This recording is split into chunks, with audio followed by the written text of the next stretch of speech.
Conversando.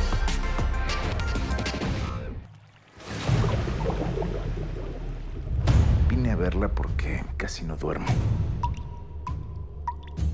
Desde que su papá le dijo que vendiera la cabaña, tiene muchas pesadillas. Hace poco mataron a alguien allá. La policía ha andado investigando.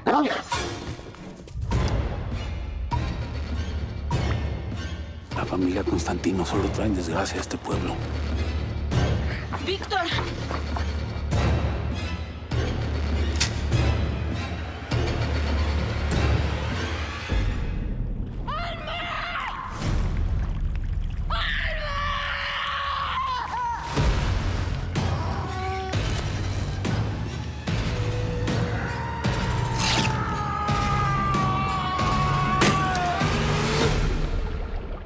¿Qué tal? Bienvenidos a Conversando. En esta ocasión tenemos invitado de lujo, uno de los máximos representantes del cine mexicano a nivel mundial, y precisamente por eso le quiero dar la bienvenida a Luis Mandoki, que en esta ocasión explora, tiene una primera vez en el género del terror con la película Presencias. Luis, un saludo, bienvenido. Un saludo, qué gusto aquí contigo, con tu auditorio. ¿Qué significa para ti ser novato en el género, por lo menos? Pues, me gusta siempre incursionar en nuevas áreas de la cinematografía y realmente esta película es un thriller con elementos de terror que te toma desde el principio y no te suelta. La gente ha tenido muy buenas reacciones al ver la película.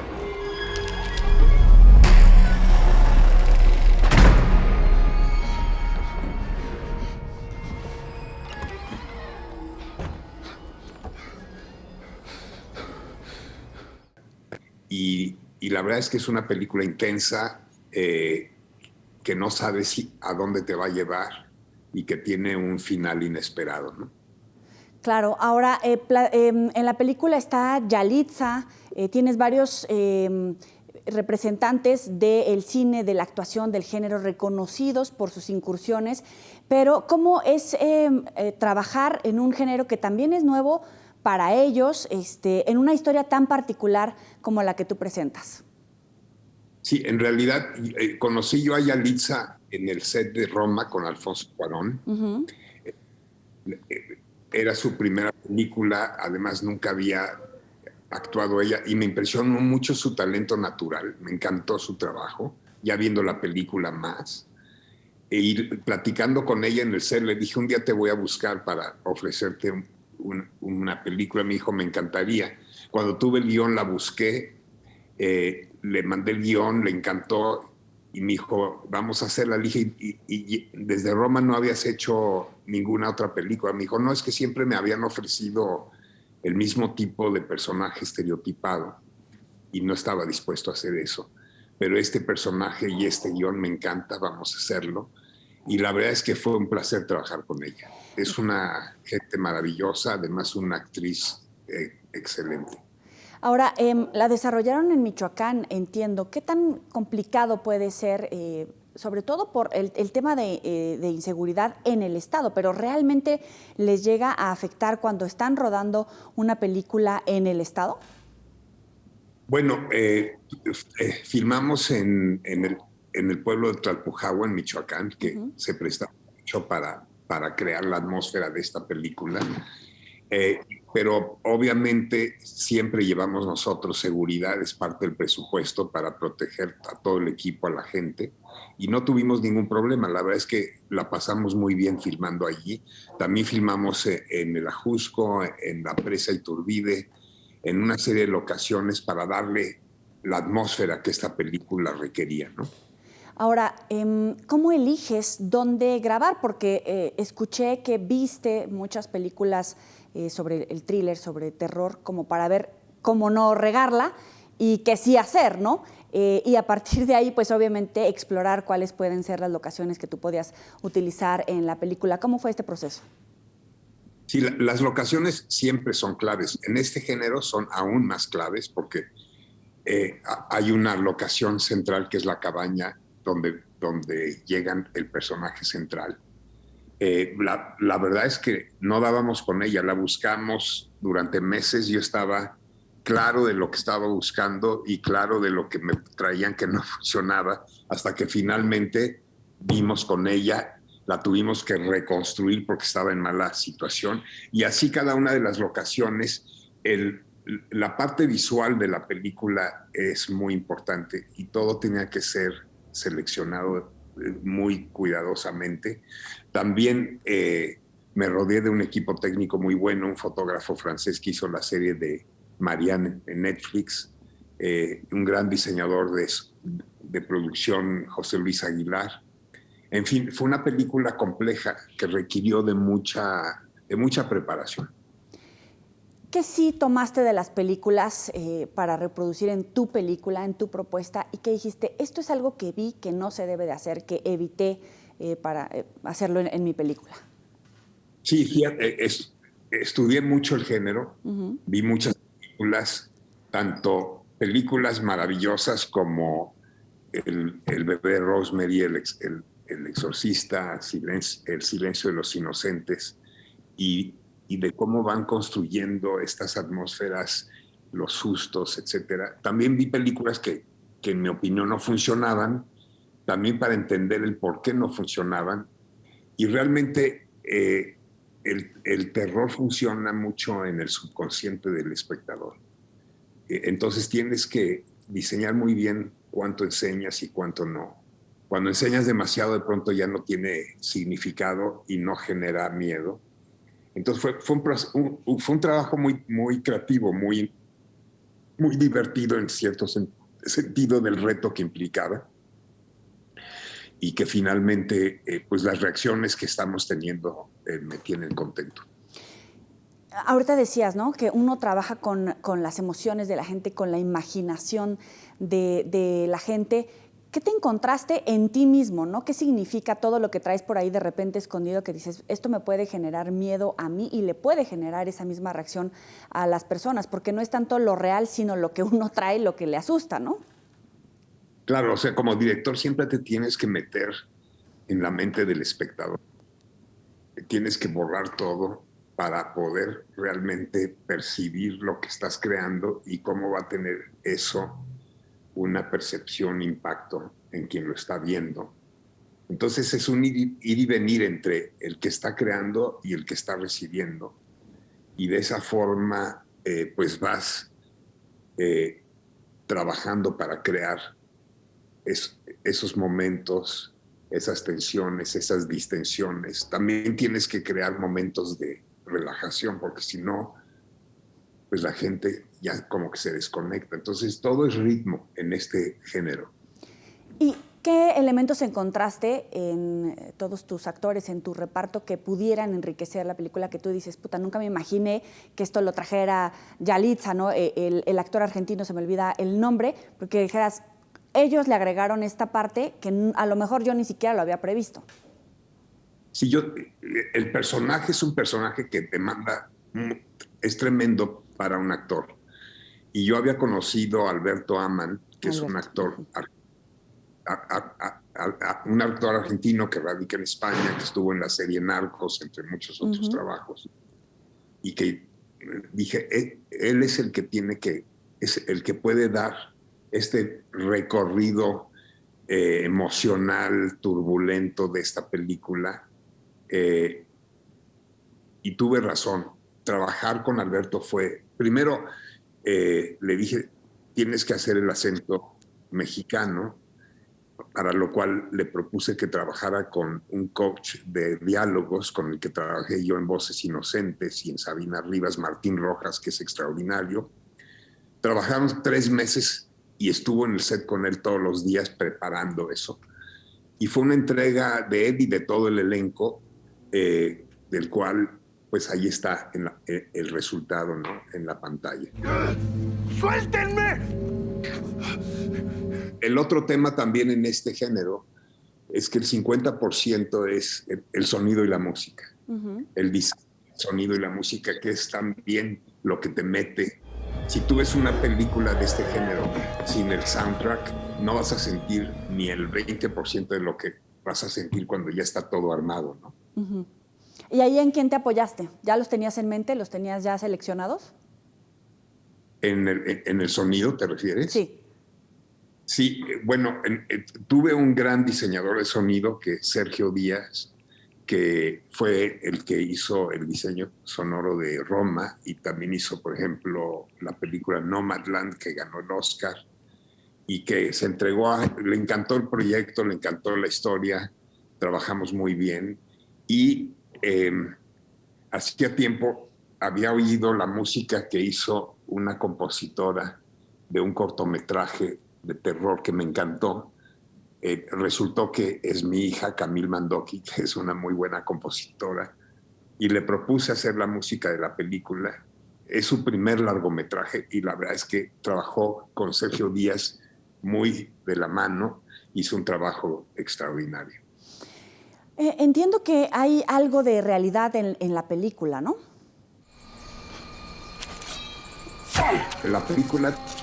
La historia de la película está basada en ciertos eventos reales que yo descubrí y que fui construyendo, que son los que llevan finalmente al desenlace final, pero que no voy a hablar de ellos porque sería un spoiler espantoso. Sí.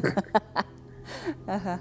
Oye, bueno, la recomendación a la gente a que vea esta película, pues también has trabajado en muchos géneros, tienes también tu historia por allá en Hollywood, tienes tu historia en documental y quisiera pues aprovechar que te tenemos aquí conversando para hablar de estos temas. Así que vamos a hacer una muy breve pausa y volvemos con Luis Mandoki.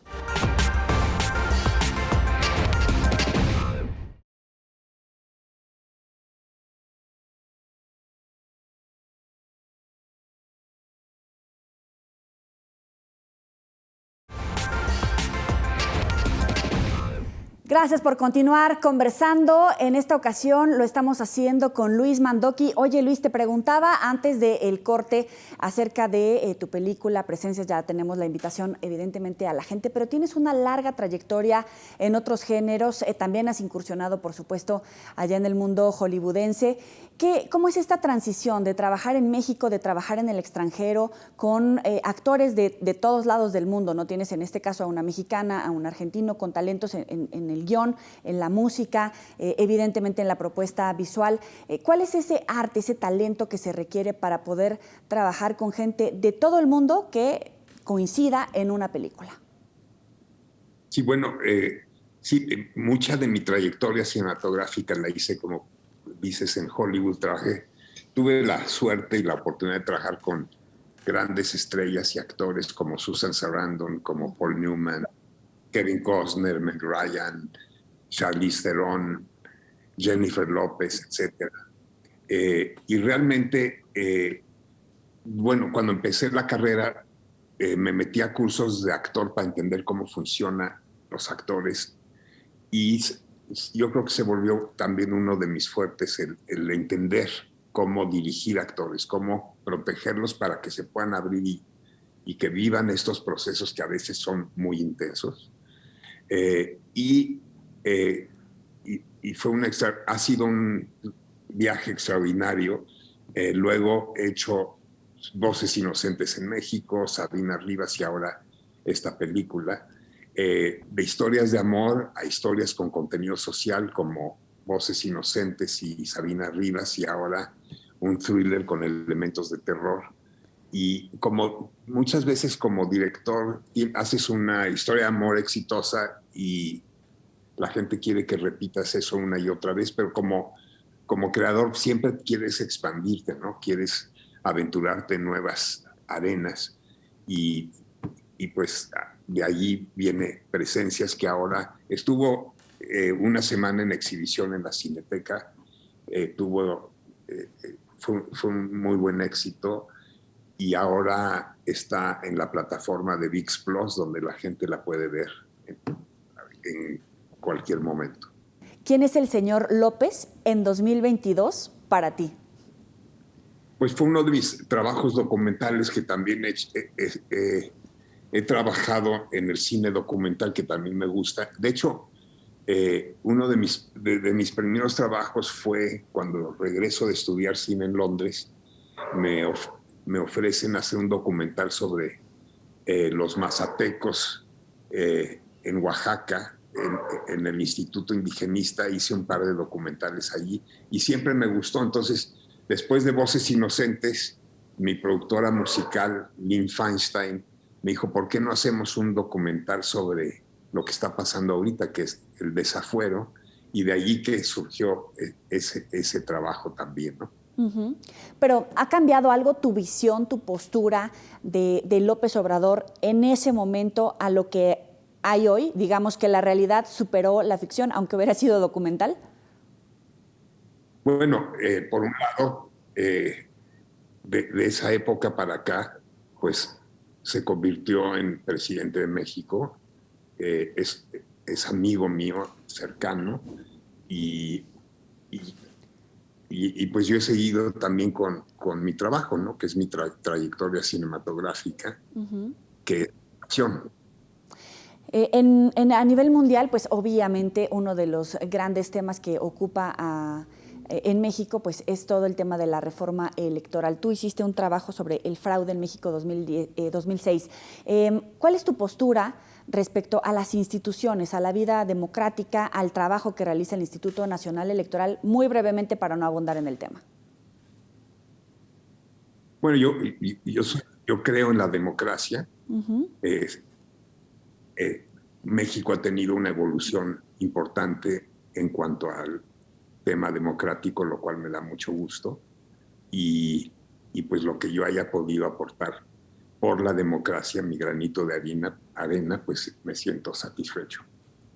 Ahora, ¿qué sigue para ti? ¿Cuál es la trayectoria que quieres a partir de este momento hacia adelante? ¿Otros géneros, otros actores, otros compañeros? ¿Cómo trazas ahora tu futuro? No, pues estoy entusiasmado por lo que va a ser la siguiente película. Estoy trabajando en un par de guiones y pronto sabremos cuál va a ser mi próximo trabajo cinematográfico, que espero que sea pronto, muy pronto. Dentro de, obviamente, el terror, el thriller, la comedia romántica, ¿no? El documental, ¿tienes algún género preferido? Me gusta todo, pero también me gustan las historias verdaderas. Por eso también me gustó insertar el tema de eventos reales dentro de este género de terror thriller, y estoy trabajando en un par de historias basadas en historias verdaderas. ¿Cómo le haces para trabajar de repente con actores de la talla que ya mencionabas? ¿En algún momento hay un proceso para trabajar el espejeo, el ego, de todos, ¿no? De todos los que trabajamos en el medio, para sacar adelante lo mejor de cada uno, que no sea una limitante, sino por el contrario, que le sume a todos? Sí, y yo creo que como directores lo que hay que entender es que la cualidad esencial de un actor es la vulnerabilidad. Y es desde la vulnerabilidad que un actor se puede abrir para aventurarse en diferentes caminos emocionales. Y por lo mismo, parte de nuestro trabajo como director debe ser, para poder sacar eso de un actor, es protegerlos, es que se sientan en un ambiente seguro donde puedan sentir que no pueden equivocarse o que pueden equivocarse y que no importa.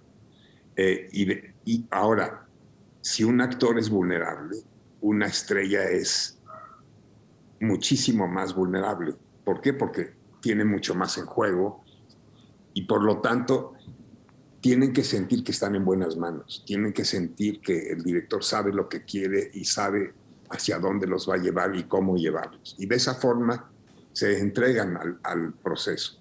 Y esa ha sido mi experiencia. Por eso he tenido muy buenas experiencias con todo tipo de actores, ¿no? Actores conocidos, actores desconocidos, etc. ¿Cuál dirías tú que es el factor X? Cuando ves a una Charlize Theron o cuando ves a una Yalitza, que tú dices, tienen esto que yo sé que es lo que va a brillar, lo que va a detonar. Es difícil definirlo, pero sí es una intuición que uno como director tiene cuando haces el casting, que dices, por ejemplo, cuando un hombre ama a una mujer y escogí a Meg Ryan, que era una actriz. Es una película fuerte, dramática. Escogí yo a Meg Ryan y cuando se la presenté al estudio, que era Disney, me dijeron, pero ¿por qué Meg Ryan si es una actriz ligera de comedia para una historia tan profunda? Y dije, porque uno, actores de comedia son grandes actores. Y dos, en esa película yo le decía al presidente del estudio, a Jeffrey Katzenberg, el público tiene que poder perdonar al personaje cuando golpea a su hija chiquita. Y eso es lo que va a lograr Meg Ryan en este personaje. Uy. Y finalmente tuve razón, la película fue un gran éxito en todo el mundo y fue una película que le tengo mucho cariño. ¿Tú has visto ese factor X en algún director? Así como tú dices, vi a Yalitza y dije, tiene un talento natural, alguien que tú digas, este puede ser un buen director, porque hay muchos actores que están tratando ahora como de incursionar en esa parte. Pues mira, alguien que quiera dirigir tiene, ahora sí que como director tienes que tener una amplia educación en diferentes temas, ¿no? O sea, literatura, drama, la estructura dramática, música, sonido, lo visual, efectos especiales, la tecnología, etcétera. O sea, el trabajo del director es una gama muy extensa. Un director, una persona que se quiera dedicar a esto, tiene que adentrarse en todo eso, no escatimar esfuerzo y siempre estar o sea, el rigor y la disciplina son básicos. Oye, Luis, ¿tú te aventarías a hacer una propuesta de cine, de corto, no lo sé, a través de plataformas digitales, en un celular, vaya, como para llegarle ahora a ese género y decir, también esto lo puedo hacer arte con un teléfono celular, con recursos más limitados, todo en el mundo digital? Sí, o sea, realmente no es tanto los recursos, sino realmente uno no se puede hacer una buena película si no tienes una buena historia, un buen guión. Y por otro lado, no importa qué tecnología uses, pero el lenguaje cinematográfico, lo hagas en un iPhone o lo hagas con cámaras Panavision, no importa.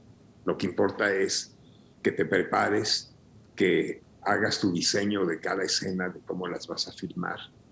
Y yo creo que ahora estamos en una época en donde, por un lado, hay mucha más facilidad de acceso a la tecnología, pero por lo mismo a veces falta ese rigor de preparación, ¿no? O sea, por ejemplo, en esta película yo hice storyboards, que son los dibujos de cada shot, cada escena de toda la película. Entonces, de esa forma te puedes anticipar a los problemas que te pueden ocurrir en el proceso, sí, y también darles a todo tu equipo la visión de lo que como director estás planeando, ¿no? Para concluir, si me permites, si tu vida fuera una película, ¿qué género sería y cuál sería como la escena culminante de esa vida? Esa pregunta sí está muy complicada. Es lo mejor para el final. Pero vaya que tú has trabajado de todo un poquito. ¿Qué género sería? ¿Y cuál sería, no sé, tu primer beso, tu primer momento, tu primera muerte chiquita, tu primera película? No sé, ¿cuál sería ese momento culminante? Pues no hay uno, hay muchos, pero por ejemplo, cuando hice digamos, la primera película que considero mía, que es Gaby, una historia verdadera, y logré que Lee Fullman, la actriz de las películas de Ingmar Bergman, fuera una de las protagonistas. Cuando fui a Boston a conocerla, me abrió la puerta de su casa y vi a esta actriz monumental. Me abrió la puerta, resultó ser muy sencilla, tuvimos una plática muy divertida, le platiqué el proyecto y terminó diciendo que sí. Entonces allí fue el inicio de un cambio enorme en mi carrera, que fue lo que después nos llevó a nominaciones al Oscar y a los Golden Globes y abrirme las puertas en Hollywood, ¿no?